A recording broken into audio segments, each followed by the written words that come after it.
From today, all ADF, SOCADEF, and AMF activities on ground zero are banned. Going forward, there shall be nothing known and called by those names on ground zero. Number 2, no ADF forces are allowed to exist or function in any county and local government in Ambazonia. All local governments and communities are empowered to self-police and devise methods of countering any non-interim government restoration forces operating in its communities. Number 3, the interim government disowns and distances itself from the AGC, its activities, and its leader, Cho Ayaba, and equally condemns and distances itself from any commander engaged in such activities. Moving forward, the AGC shall have no place in all collaborative platforms of the interim government. And other nationalist groups still associating or wanting to associate with the AGC will be considered accomplices of the murders perpetrated on the Ambazonian people by these groups. Number 4, the interim government is sending an open communique to all local government areas, worldwide administrators, cautioning them to suspend sponsorship of any activities or initiatives coming from the AGC pending the investigation of alleged gross human rights violations in Guzan, Mogamo, Muyenge, Meme, Indian, and Ekata in Fako, and elsewhere, as well as to notify the federal government of the existence of any self-defense group termed AGCO associating with the AGC in the local government area on ground zero for immediate intervention from the federal marshal. Number 5, Ambazonians to remove all AGC surrogates from their fora, block or deny friendship to all AGC members from your social media platforms. Inform AGC members of their inclusion in a watch list as bad actors of the revolution. No sharing of any AGC related posts or material going forward in any Ambazonia fora. Admins should immediately remove any defaulter from the forum. Number 6, Ambazonians all over the diaspora should consider banning all AGC meetings or conventions in our respective countries by reporting intentions of any of such meetings to the local police in the diaspora. Number 7, we urge Ground Zero to collaborate in sending evidences of any non-ADF and other killings and abductions to the interim government using the email support@ambazoniagov.org.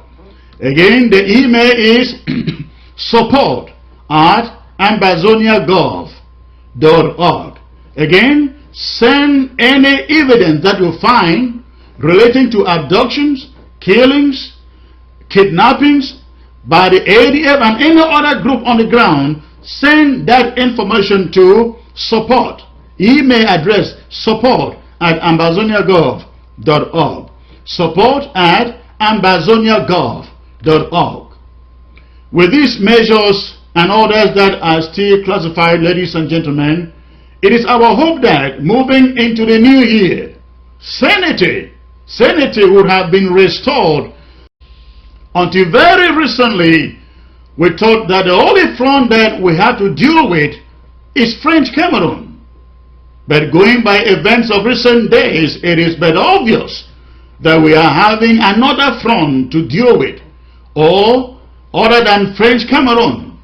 And this other front is even more dangerous because it is an enemy within the house. But make no mistake and blow no alarm. This interim government is up to the task we are capable of crushing any obstacle that wants to raise its ugly head. The interim government shall confront every challenge, every detractor, sell-out, and nuisances that pop up to seek to frustrate this revolution and to derail it. We shall do so with all of the might that this interim government has. Mr. Ayaba, we now know beyond any doubt that he has been compromised by the very enemy, French Cameroon, that's supposed to be our common enemy.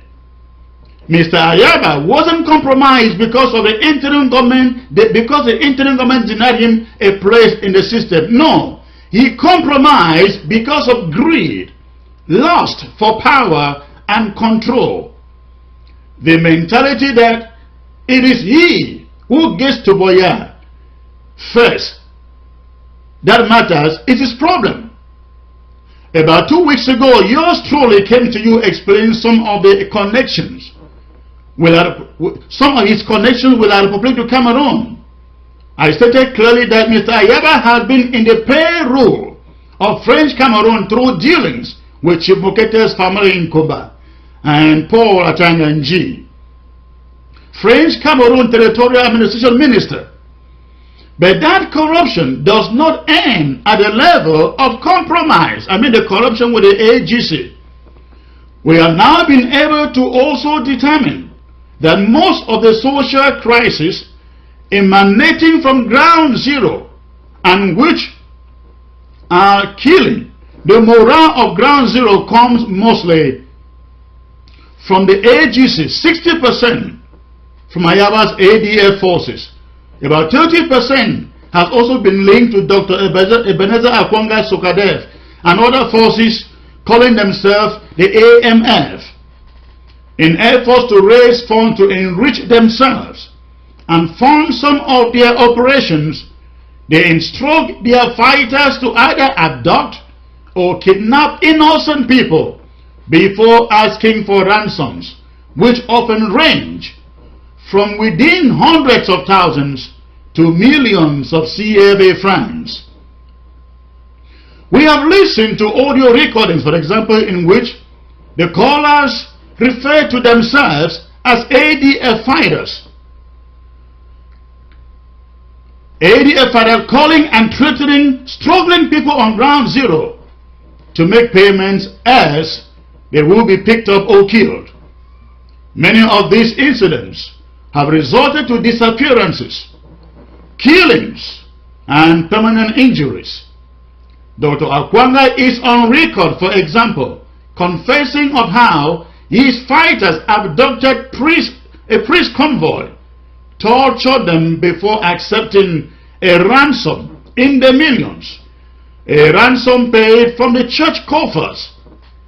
As if that wasn't enough, in one of his Facebook shows, he ordered the sealing of churches, and his boys dutifully carried out his instructions and sealed the doors of the churches on camera. Dr. Akwanga confessed publicly in his Facebook show again that the money extorted from the Reverend Father would be used to fund the war. The interim government says, hell no. Money extorted in the past may have been used to fund the revolution. But Dr. Akwanga and his boys cannot attack churches and rob them. It is a terrible precedence that this interim government cannot accept. Dr. Akwanga should return the money to the church and tender an apology to the church and the tortured victims.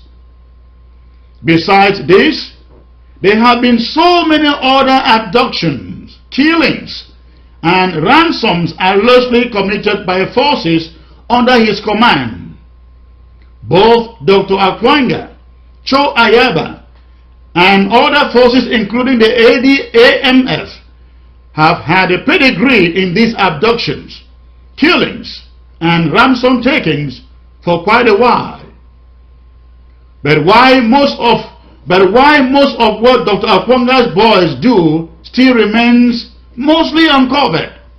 What Cho Ayaba and his ADF have done is a thing of public knowledge. Ayaba is on the record as instructing his ADF boys to capture and force every other self-defense group on ground zero to be subjected to his command using all means, all means. They tried it in Libya, it failed. And 2 weeks ago, they took it to Batabo, where they had previously attacked restoration fighters before coming this time to kill some of the bravest and finest generals, including General Tiger, General Biabia, General Amigo, and some others that we are still investigating. Right now, they are after General Commando, Nambere, and Field Marshal, and other leaders of the revolution not belonging to the AGC or the ADF. All along, it appears that Ayaba's own war has been against other fighting comrades in the revolution rather than against our common enemy, French Cameroon. Ayaba has refused to work with any other group, a situation that could have helped mitigate these excesses. So the question has been, or the question is, what do we do? Allow him and these other forces to continue these crimes with impunity? Allow them to continue to build a collateral damage for the struggle and its genuine leaders?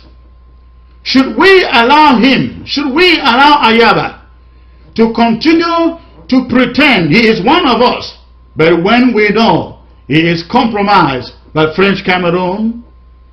Do we allow them to kill the morale of the overwhelming Ambazonians who stand for a free and independent Southern Cameroon's Ambazonia? Fellow Ambazonians, this war wasn't meant to be among us. Our fighters were never meant to be fighting each other. But this is exactly what Cho Ayaba has introduced in this struggle. Our populations should not be harassed and feel unsafe in the hands of our own fighters. Who should be defending them? Nobody amongst our people, especially on ground zero, should have to fear us or running away from us. They should be running to us for protection and safety. Nobody should be abducted by us. They should be running to us. Our men, our women, and our children, towns, cities, and villages must be saved from fighters who want to fight in the name of Ambazonia but killing our own people.